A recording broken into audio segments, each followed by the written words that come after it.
कुमान सिंह, आप देख रहे हैं Navo academy. No cut paste, no copy paste, only teaching. Class 7 का एक नया चैप्टर प्राकृतिक वनस्पति, नेचुरल वेजिटेशन एवं वन्य जीवन एंड वाइल्ड लाइफ। इस चैप्टर में हम प्रकृति में रहने वाले पेड़ पौधे जानवरों के बारे में चर्चा करेंगे।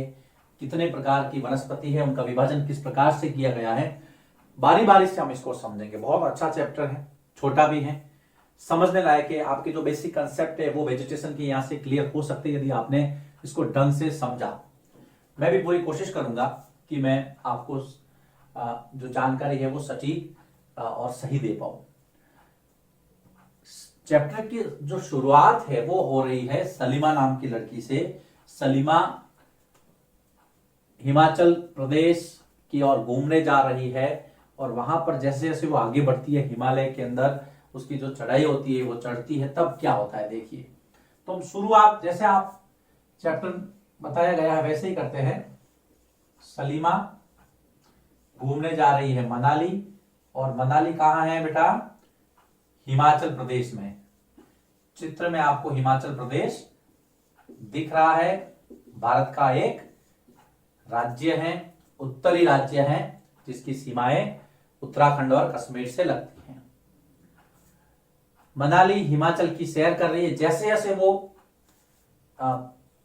हिमालय की तलहटी से ऊपर की ओर चलती है, हिमालय पर्वतमाला, आप जो दक्षिण हिमालय है जिसको आप हिमाचल कहते हैं, आपने 6 में पढ़ा है, वहां से जब वो ऊपर की तरफ जाती है तब देखिए जो पहले जो उनको पेड़ थे वो थे साल और सागवान के।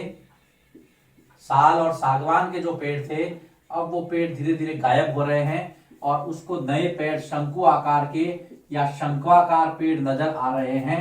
बिल्कुल इस तरह से, ऐसी जिनकी बनावट होती है, और इनके ऊपर शंक्वाकार पेड़ों के ऊपर ही उनको रोडोडेंड्रॉन के फूल भी नजर आ रहे हैं। तो यहां पर देखिए एक कंसेप्ट आपको बताने का प्रयास किया जा रहा है कि वनस्पति जो है वो बदल रही है, वनस्पति में बदलाव है, वनस्पति सभी जगह एक जैसी नहीं है। अब क्यों नहीं है, इसको भूमिका के रूप में लिया गया है कि भाई सलीमा जब ग्राउंड पे थी तब फिर माउंटेन में जाती है, हिमालय के ऊपर चढ़ने लगती है, तब उसको जो है वो धीरे धीरे साल सागवान से लगा करके शंकु आकार के पेड़ और उसमें भी रोडोडेंड्रॉन जैसे फूल उसको नजर आते हैं लाल रंग के, है ना। और उससे ऊपर जाती है वो, इसके और ऊपर जाती है रोहतांग दर्रा। रोहतांग दर्रा हिमाचल में है। अब देखो दर्रा क्या होता है। दर्रा जिसको आप पास कहते हैं, दर्रा क्या होता है? दो पर्वतों के बीच में या पहाड़ियों के बीच में, दो पर्वतों के मध्य आवागमन का संकरा मार्ग। याद रखना, आने जाने के लिए दो पर्वतों के मध्य आवागमन का जो संकरा मार्ग होता है उसको दर्रा कहते हैं। भारत में ऐसे उत्तर में या हिमालय क्षेत्र में बहुत सारे दर्रे हैं, है ना, और दर्रा का जो सिंबल होता है वो ऐसे दर्शा सकते हैं इस तरह से। ठीक है, मैप में आपको स्पष्ट नजर आ रहा है हिमाचल और जो रोहतांग दर्रा है वो। तो यहां पर ये फैक्ट आपको पता करना है कि जो रोहतांग दर्रा की लोकेशन क्या है। जब वो सलीमा यहां तक जाती है तो उसको छोटी छोटी घास और बर्फ नजर आती है, छोटी छोटी घास और बर्फ, ये भी ध्यान रखना। तो देखिए वहां पर वनस्पति नहीं है क्योंकि वहां बर्फ है, तो छोटी छोटी घास नजर आती है उसको और बर्फ नजर आती है। जैसे जैसे वो ऊपर की तरफ जाते हैं तो ये सारे परिवर्तन होते हैं। जमीन पे साल के पेड़ थे, सागवान के थे, जैसे ऊपर गए तो शंकु आकार के पेड़ नजर आए, शंकु आकार के पेड़ों से ऊपर गए वो शंकु आकार के पास में रोडोडेंड्रॉन के फूल नजर आए उनको। उसके बाद में और दर्रे की तरफ जब बढ़े तो छोटी छोटी घास और बर्फ नजर आई। दर्रा क्या होता है? दो पर्वतों के बीच में से, जैसे मान लीजिए दो पर्वत है तो यहां पर ये है ना, ये दर्रा है, इसको आपको समझना है। इसको आप क्या कहेंगे? ये दर्रा है, ये दर्रा। तो यहां पर जिस दर्रे की बात हुई है उस दर्रे का नाम है रोहतांग दर्रा। आप अगर सर्च करेंगे तो आपको बहुत सारे दर्रे मिल जाएंगे, है ना। जैसे शिपकीला दर्रा है, टंगलंगला है ना, लिपुलेख है, माना है, नीति है, अलग अलग नाम है दर्रों के, बहुत सारे लोकेशंस हैं। अब फिलहाल हम रोहतांग दर्रा आपके सिलेबस में आया, इसलिए इसके ऊपर थोड़ी सी चर्चा की हमने। इसके अलावा अब हमने देखा वनस्पति में अलग अलग प्रकार जो है वो क्यों होते हैं। जैसे जैसे ऊंचाई में परिवर्तन हुआ वैसे वैसे क्या बदला, जलवायु, क्लाइमेट चेंज हुआ, और प्राकृतिक वनस्पति में भी बदलाव नजर आया आपको। देखिए, जब ऊंचाई में परिवर्तन होगा, याद रखना आप, जब ऊंचाई में परिवर्तन होगा तो उसके साथ में क्या बदलेगी बेटा, जलवायु में भी परिवर्तन होगा। जब ऊंचाई में परिवर्तन होगा तो जलवायु में भी परिवर्तन होगा। जब जलवायु में परिवर्तन होगा तो प्राकृतिक वनस्पति में भी बदलाव होगा।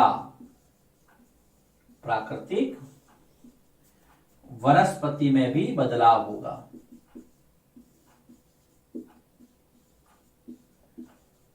ये बातें आपको पता होनी चाहिए। इसीलिए तो यहां पे देखिए चेंजेज है, अलग अलग प्रकार की वनस्पति आपको मिल रही है, नजर आए। ऊंचाई में परिवर्तन तो जलवायु में परिवर्तन, जलवायु में परिवर्तन तो प्राकृतिक वनस्पति भी अलग अलग तरह की होगी। कई बार पूछ लेते हैं अलग अलग प्रकार की वनस्पति क्यों पाई जाती है, तो आपको पता करना है कि जहां ऊंचाई में परिवर्तन होगा वहां जलवायु परिवर्तित होगी, और जलवायु के बाद में जो है जो प्राकृतिक वनस्पति है उसके अंदर चेंजेस आएंगे। अब प्राकृतिक वनस्पति जो है उसकी वृद्धि किन किन कारकों पर निर्भर करती है, ये प्रश्न कई बार आता है। प्राकृतिक वनस्पति की वृद्धि किन किन कारकों पर निर्भर करती है, जो बढ़ती है ना उसके अंदर जो ग्रोथ होती है वो तापमान पर, वर्षा पर। देखिए, एक तो तापमान, ठंडा या गर्म, उसके हिसाब से उसका बढ़ना होगा। वहां पर वर्षा कैसी, कम वर्षा है तो कम वनस्पति है, मध्यम है तो घास है, और ज्यादा है तो बड़े बड़े पेड़ होंगे। स्लोप कैसा है, डार्क, जिससे पानी का ठहराव कितना वहां पर हो सकता है। तापमान, वर्षा, ढाल, नमी, मॉइस्चर कितना है, नमी, मॉइस्चर, है ना। मिट्टी की परत की मोटाई, मिट्टी कितनी मोटी है, मिट्टी की जो लेयर है ऊपर वाली वो पतली है या मोटी है, उसके ऊपर भी वहां की वनस्पति, मिट्टी की परत की मोटाई। ये 5 कारक आपको पता रखने हैं। कई कई जगह 2 ही लिखते हैं, तापमान और नमी, लेकिन हम डिटेल में पढ़ रहे हैं तो तापमान, वर्षा, ढाल, नमी, मिट्टी की परत की मोटाई, ये पांचों जो है वो प्राकृतिक वनस्पति की वृद्धि के कारक है। इन कारणों के कारण प्राकृतिक वनस्पति अलग अलग जगह अलग अलग होती है। आप इनका भी वहां पे उदाहरण दे सकते हैं, दृष्टांत दे सकते हैं, या फिर इनका जिक्र कर सकते हैं कि प्राकृतिक वनस्पति अलग अलग क्यों होती है, क्योंकि ये चीजें हर जगह अलग अलग होती है। इसलिए ऊंचाई में परिवर्तन होता है, जलवायु परिवर्तन और प्राकृतिक वनस्पति में बदलाव होता है, हर जगह अलग अलग होती है। अब हम कुछ ऐसे जगह है, इसके अलावा जो वनस्पति देखिए, यदि आप प्राकृतिक वनस्पति के कारण पढ़े, उसके अलावा अलग अलग क्षेत्र पढ़ेंगे हम कि प्राकृतिक वनस्पतियां कहां कहां कैसी कैसी होती हैं। तो प्राकृतिक वनस्पति के प्रकार, सबसे पहले बहुत इंपॉर्टेंट प्रश्न है ये, प्राकृतिक वनस्पति के प्रकार। तो सबसे पहला है बेटा वन, फॉरेस्ट जिसको आप बोलते हैं, जहां पर अत्यधिक वर्षा होती है। अत्यधिक वर्षा वाले क्षेत्र, वहां पर घने वन होंगे। अत्यधिक वर्षा क्षेत्र, और यहां पर वन कैसे होंगे, घने वन होंगे, बहुत ज्यादा गहरे वन होंगे, जिसको हमने कहा है फॉरेस्ट एरिया। तो वन, यहाँ पे पर्याप्त वर्षा होगी, तापमान भी इसका पर्याप्त मिलेगा, तो वहां पर क्या होंगे, अत्यधिक वर्षा क्षेत्र, घने वन होंगे, और यहां पर तापमान भी पर्याप्त होता है। एक पेड़ को बढ़ने के लिए क्या चाहिए, ज्यादा सनलाइट चाहिए और ज्यादा बारिश चाहिए, बस खत्म हो गई बात। ये वो क्षेत्र है जहां पर, तो पहले प्रकार की जो वनस्पति उसको हमने वन नाम दिया है, फॉरेस्ट। दूसरा है घास स्थल, जिसको आप ग्रासलैंड्स भी कहते हैं। मध्यम वर्षा वाले क्षेत्रों में घास स्थल होते हैं, घास स्थल। मध्यम वर्षा क्षेत्र, मध्यम वर्षा वाले स्थान, वहां पे क्या होंगे, घास स्थल होंगे। घास होगी, घास छोटी भी हो सकती है, बड़ी भी हो सकती है। कई बार घास जो है वो 3 से 4 मीटर की लंबी भी हो सकती है, जैसे प्रेरी वगैरह है। हम कभी अगर जिक्र आएगा तो उस पर हम चर्चा करेंगे। पहले वो चैप्टर था, शायद इस बार हटा दिया इन्होंने। वन, घास स्थल, और तीसरा झाड़ियां।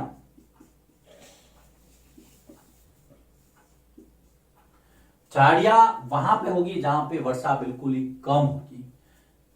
न्यून वर्षा वाले या न्यूनतम, कम से कम वर्षा, न्यूनतम वर्षा वाले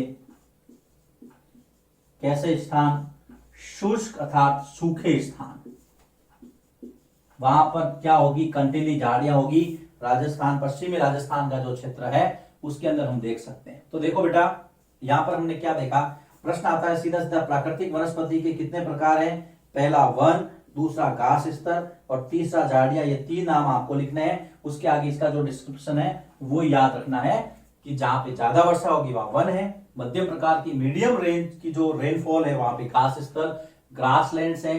तीसरे प्रकार जो शब्द इसको बोलते हैं आप झाड़ियां, वो है मिनिमम रेनफॉल, जहां पर न्यूनतम वर्षा होगी। इसके अलावा ये तो 3 प्रकार आपको लिखे। प्राकृतिक वनस्पति के कितने प्रकार है, गांठ बांध लेना, 3 प्रकार। इसके अलावा जब सलीमा के पिताजी ने उसको बताया कि और भी, जब हम उपध्रुवीय क्षेत्रों में जाते हैं, उपध्रुवीय क्या होते हैं मैं बताऊंगा आपको, लेकिन अभी हम देखिए कुछ हम बात करते हैं उपध्रुवीय क्षेत्रों में।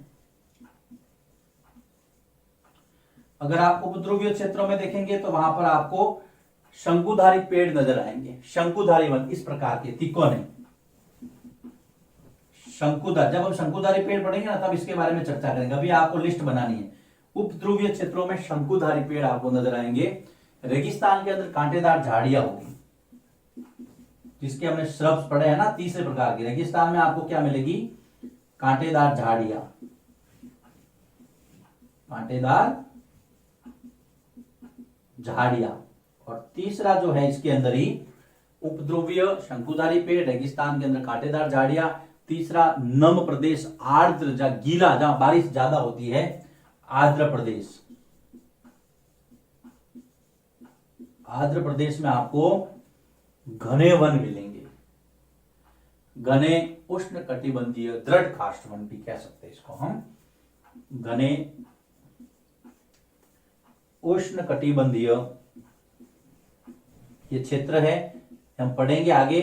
अभी आप टेंशन मत लिए। उष्ण कटिबंधीय, दृढ़, दृढ़ मतलब कठोर, काष्ठ मतलब लकड़ी, वन मतलब पेड़, है ना, इस प्रकार से। तो देखो,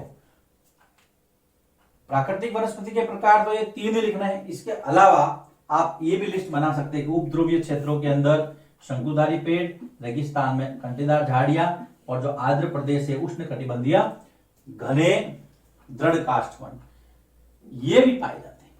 ये आपको पता रखना है। अभी हमने इस चैप्टर की शुरुआत की है, शुरुआत सलीमा से हुई।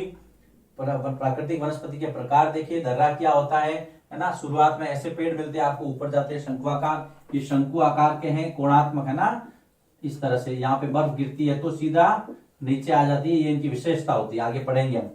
प्राकृतिक वनस्पति की वृद्धि के ये कारक हमने बताए हैं। अगर खाली 2 कारक लिखे तो आप सबसे पहले तापमान लिख देना, दूसरा नमी लिख देना, लेकिन 5 लिखे तो ज्यादा अच्छा है। फिर ये दर्रे की परिभाषा आपको याद रखनी कि दर्रा होता क्या है कि 2 पर्वतीय क्षेत्रों के मध्य आवागमन का संकरा मार्ग होता है। रोहतांग दर्रा, हिमाचल प्रदेश, ये आपको पता रखना है। ठीक है बेटा, लिखिए इसको, फिर हम इसी वीडियो में इसी चैप्टर को आगे बढ़ाएंगे। अब हम आगे बढ़ते हैं और चर्चा करते हैं वनों पर। वन, फॉरेस्ट, प्राकृतिक वनस्पति का पहला प्रकार, और पहले में भी इसको हम देंगे पहला।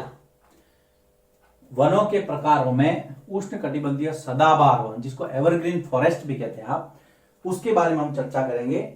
सबसे पहले देखिए, इनको वर्षा वन भी कहते हैं। इन्हें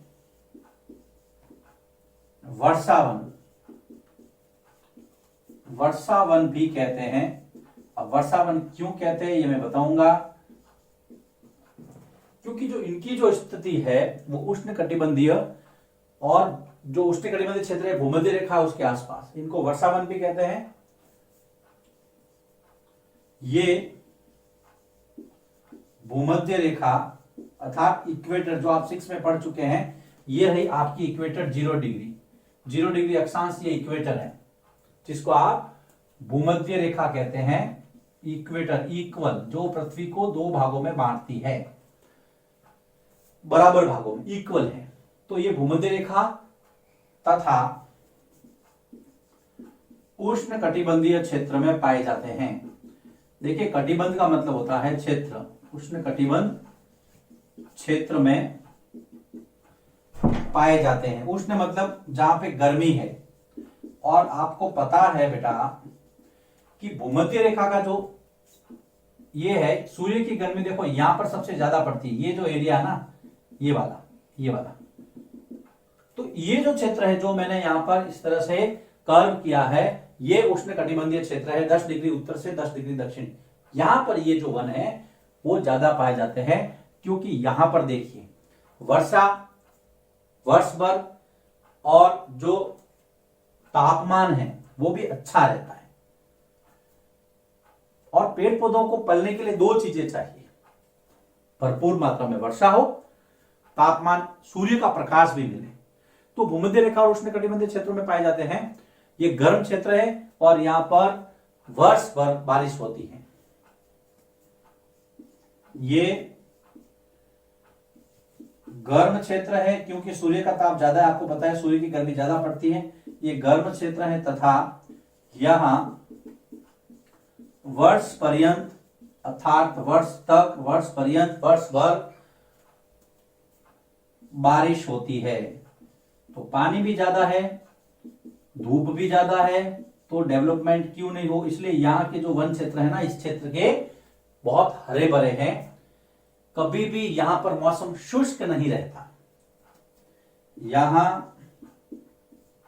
मौसम शुष्क मतलब सूखा, यहां मौसम शुष्क नहीं रहता। और इसकी वजह से आगे चलिए, बहुत इंपॉर्टेंट फैक्ट आ रहा है, यहां मौसम शुष्क नहीं होता। ये वन, कौन से वन, जो भी ये वर्षा वन है, ये वन कभी भी अपनी सारी पत्तियां एक साथ नहीं गिराते, सारी पत्तियां एक साथ नहीं गिराते, इसलिए इन्हें सदाबहार वन कहा जाता है।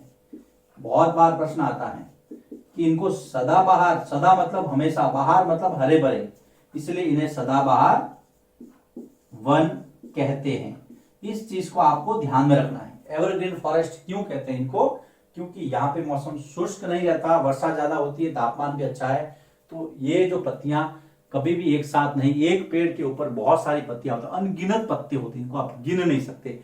उसमें से मान लीजिए 1% पत्ते गिर भी जाए तो क्या फर्क पड़ा, नजर ही नहीं आया। सारी की सारी पत्तियां गिरे अलग बात है, वो भी अलग टॉपिक आएगा, लेकिन यहां पर हम एवरग्रीन की बात कर रहे हैं। कभी कभी ये वन इतने घने होते हैं कि सूर्य का प्रकाश जमीन पर नहीं आ पाता। देखिए कभी कभी, कौन से, वर्षा वन, ध्यान रखना, कभी कभी ये वन इतने घने होते हैं, घने मतलब बिल्कुल झुरमुट, सनलाइट भी जमीन पे नहीं आ पाती। कभी कभी ये वन इतने घने होते हैं कि सूर्य का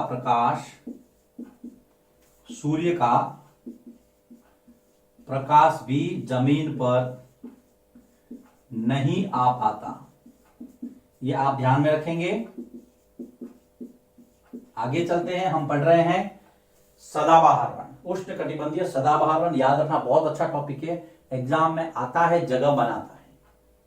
कुछ एग्जाम्पल ले लेते हैं, रोजवुड, आबनूस, महोगनी, इसके उदाहरण उदाहरण कौन कौन से हैं? रोजवुड, आबनूस और महोगनी। कभी कभी एग्जाम में आ भी जाता है। इनमें से कौन सा पेड़ उष्णकटिबंधीय सदाबहार वन का उदाहरण है? आपको ये 3 नाम याद रखने, सिलेबस में दिए हैं। रोजवुड, आबनूस, महोगनी उष्णकटिबंधीय सदाबहार वन या वर्षा वन का एग्जाम्पल है। अगर मैं भारत की बात करूं तो उत्तर पूर्वी भारत में, नॉर्थ ईस्ट में, अंडमान निकोबार में जहां बारिश ज्यादा होती है भारत के अंदर, अंडमान निकोबार द्वीप समूह, उत्तर पूर्वी भारत। अगर भारत के अंदर मैं बात करूं तो ये वन कहां का है? नॉर्थ ईस्ट के अंदर, उत्तर पूर्वी भारत, और दूसरा अंडमान निकोबार, और वे सभी जगह जहां पर वर्षा बहुत ज्यादा होती है। अंडमान निकोबार द्वीप समूह, यहां पर इस प्रकार की वनस्पति पाई जाती है। अब देखिए, अब यहां पर 2 एग्जाम्पल दिए हैं आपके। एक तो दिया है कि ब्राजील के जो उष्ण कटिबंधीय सदाबहार वन हैं वो इतने घने हैं, इतने विशाल है, इनको पृथ्वी के फेफड़े कहा जाता है, लंग्स ऑफ अर्थ। बहुत अच्छा ये है, मैं इसको यहां से थोड़ा रब कर देता हूं, इसको आपने समझ लिया होगा। पृथ्वी के फेफड़े किसको कहा जाता है? ब्राजील, दक्षिण अमेरिका का सबसे बड़ा देश। आपके पास एटलस होनी चाहिए, आप ज्योग्राफी पढ़ रहे हैं। ब्राजील दक्षिणी अमेरिकी महाद्वीप का सबसे बड़ा देश, और वहां के उष्ण कटिबंधीय सदाबहार वन या वर्षा वन, पृथ्वी के फेफड़े, ब्राजील के या ब्राजील स्थित उष्ण कटिबंधीय सदाबहार वन, याद रखना, उष्ण कटिबंधीय सदाबहार वन। बहुत घने हैं वे, इतने घने हैं, इतने विशाल है, इसकी विशालता के कारण इनको पृथ्वी के फेफड़े भी कहा जाता है। और फेफड़ों में ऑक्सीजन रहती है, जब ज्यादा वनस्पति होगी तो वो ज्यादा ऑक्सीजन रिलीज करेगी। ऐसे भी आप समझ सकते हैं, याद रखना, बहुत इंपॉर्टेंट फैक्ट है ये, पृथ्वी के फेफड़े। थोड़ी और बात कर लेते हैं। कभी सांप देखा है? अजगर, अजगर से बड़ा एनाकोंडा, याद रखना। ब्राजील के जो उष्ण कटिबंधीय सदाबहार वन पृथ्वी के फेफड़े कहलाते हैं, उसके बाद में हम एनाकोंडा, जो कि उष्ण कटिबंधीय सदाबहार वनों में ही रहते हैं क्योंकि घने होते हैं, तो एनाकोंडा विश्व का सबसे बड़ा सांप, याद रखना। इसको भी मैं रब कर देता हूं। यस, एनाकोंडा विश्व का सबसे बड़ा सांप, याद रखना, बहुत बड़ा होता है। और आप अगर YouTube पे सर्च करेंगे एनाकोंडा के बारे में, आपको बहुत सारी जानकारी मिल जाएगी।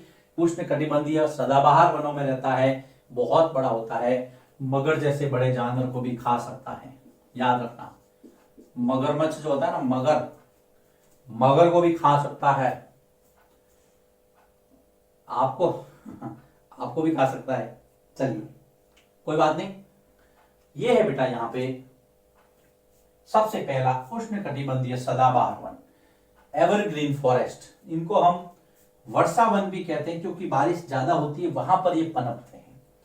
ये भूमध्य रेखा और उष्ण कटिबंधीय क्षेत्रों में, मैंने आपको ग्लोब में बताया था, थोड़ा मैंने रब कर दिया, आप मिटाना मत, आपको ढंग से इसको बनाना है।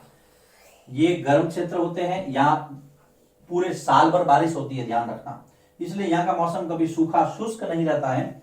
ये वन कभी भी अपनी सारी पत्तियां एक साथ नहीं गिराते, इसलिए इनको सदाबहार, हमेशा हरे भरे रहने वाले वन कहे जाते हैं। कभी कभी ये वन इतने घने होते हैं, सनलाइट जमीन पर नहीं आ पाती है, वितान बिल्कुल घनी होती है, ऊपर छत सी बन जाती है। एग्जाम्पल, रोजवुड, आबनूस, महोगनी। भारत में उत्तर पूर्वी भारत, अंडमान निकोबार द्वीप समूह, और वे सारे स्थान जहां पे बारिश बहुत ज्यादा होती है। पृथ्वी के फेफड़े और एनाकोंडा दोनों आपको पता रखना है। ये है इस चैप्टर का पहला वीडियो। इसके बाद में हम बात करेंगे उष्ण कटिबंधीय पर्णपाती वन। लिखिए इसको, फिर मैं आगे बढ़ाता हूं।